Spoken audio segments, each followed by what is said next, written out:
সালিহিন যারা, আইম্মায়ে মুজতাহিদিন, সালফে সালিহিন, মুতাকাদ্দিমিন, মুতাআখিরিন, যাদের কিতাব পড়ে পড়ে ইসলামী শরিয়া বুঝতে পারি, যাদের কিতাব পড়ে পড়ে ইসলামের শরিয়া আমরা অনুধাবন করতে পারি, তাদের কওল হচ্ছে লাইসাল ঈদু লিমান লাবিসাল জাদীদ ওয়া ইন্নামাল ঈদু লিমান তাআতুহু তাজিদ।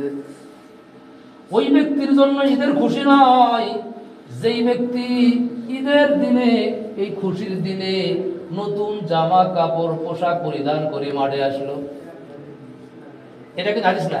এটা হচ্ছে সালফে সালেহিনদের একটা কওল, তারা এভাবে ইসলামকে বুঝছে। ওই ব্যক্তির জন্য ঈদ নয়, ওই ব্যক্তির জন্য খুশি নয় যেই ব্যক্তি নতুন পোশাক পরিধান করে মাঠে চলে আসে, মসজিদে চলে আসে। ওয়া ইন্নামাল ঈদু লিমান তাআতুহু তাজিদ। ঈদ হচ্ছে ওই ব্যক্তিদের জন্য, ওই আল্লাহর বান্দাদের জন্য, ওই উম্মতে মুহাম্মাদের জন্য, যে উম্মতে মুহাম্মাদির দৈনন্দিন জীবনে প্রত্যেকটা দিন ইবাদত একের পরে বৃদ্ধি পেতেই থাকে। সুবহানাল্লাহ। যার যত বেশি ইবাদতের উন্নতি হবে, যার যত বেশি ইবাদতের পরিধি সীমা গণনা বেশি হবে, তার জন্য ঈদের খুশি। وقال بعضهم ليس العيد لمن تجمل باللباس والركوب। ওই ব্যক্তির জন্য ঈদের খুশি নয় যেই ব্যক্তি সুসজ্জিত পোশাক পরিধান করে, রং ঢং পোশাক পরিধান করে আসে, ওয়াররুকুব, হুন্ডায় চড়ে, মাইক্রোতে চড়ে, বাসে চড়ে দূর দূরান্ত থেকে আসলো, তার জন্য ঈদের খুশি না। ঈদের খুশি তো ওই বান্দার জন্য, ওই উম্মতে মুহাম্মাদির জন্য যে উম্মতে মুহাম্মাদি একটি মাস রমজানের রোজা রাখলো, রোজা রাখার পরে আল্লাহর সন্তুষ্টি নিয়া তার অতীতের সমস্ত গুনাহগুলা আল্লাহ তাআলা থেকে মাফ করে নিতে পেরেছে। ঈদের খুশি তার জন্য যে রমজান পেল, গুনাহ মাফ করে নিতে পারে। ঈদের খুশি তার জন্য নয় যে সুন্দর সাজে সজ্জিত হয়ে আসলো কিন্তু তার গুনাহ একটাও মাফ হয় না। আল্লাহ পাক রব্বুল আলামিন এই কথার উপরে আমাদের দিনের মধ্যে কতটা আসর হবে আমি জানি না। আমাদের রমজানের শিক্ষা হচ্ছে এটাই যে আমাদের গুনাহ মোচন করে দিতে হবে। আমরা হজে কেন যাই?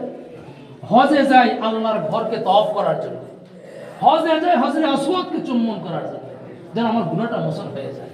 লক্ষ লক্ষ টাকা খরচ করে যাই, লক্ষ লক্ষ টাকা খরচ করে হজে যাই, গুনাহ মাফ করে নেওয়ার জন্যই তো যাই। আল্লাহ তাআলা হাবিব বলছেন, রমজান মাস পেলেন, রমজান রোজা রাখলেন, কিন্তু সংযম হতে পারেন নাই, গুনাহ মাফ হয় নাই।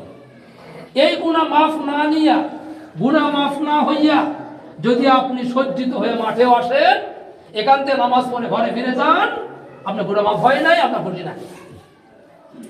আল্লাহ হাবিব বলছেন, গুনাহ মাফ যদি না হয় রমজান মাসে, ওই ব্যক্তির চাইতে দুর্ভাগা কপাল পোড়া দুনিয়া তার কেউ।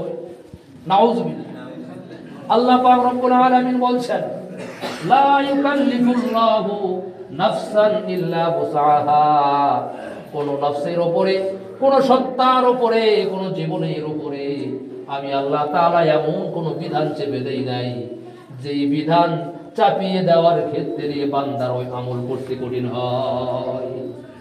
আল্লাহ তাআলা বলছেন, ইউরিদুল্লাহু বিকুমুল ইউসরা ওয়া লা ইউরিদু বিকুমুল উসর। আল্লাহ তাআলা বলেন, বান্দার সাথে যেটাই হয় আমি আল্লাহ তাআলা ততটুকুই দেই যতটুকু আমার বান্দা আদায় করতে পারে, যতটুকু আমার বান্দা ক্ষমতা ধারণ করতে পারে। আল্লাহ তাআলা কোন বান্দার উপরে, কোন উম্মতে মুহাম্মাদের উপরে, উম্মতে মুহাম্মাদি বান্দা এজন্য বলতেছি কারণ আল্লাহ তাআলা এই ঈদ যেটা আছে না, এটা কোন কাফের মুশরিকের জন্য না। কাফের মুশরিকের জন্য ঈদের খুশি না।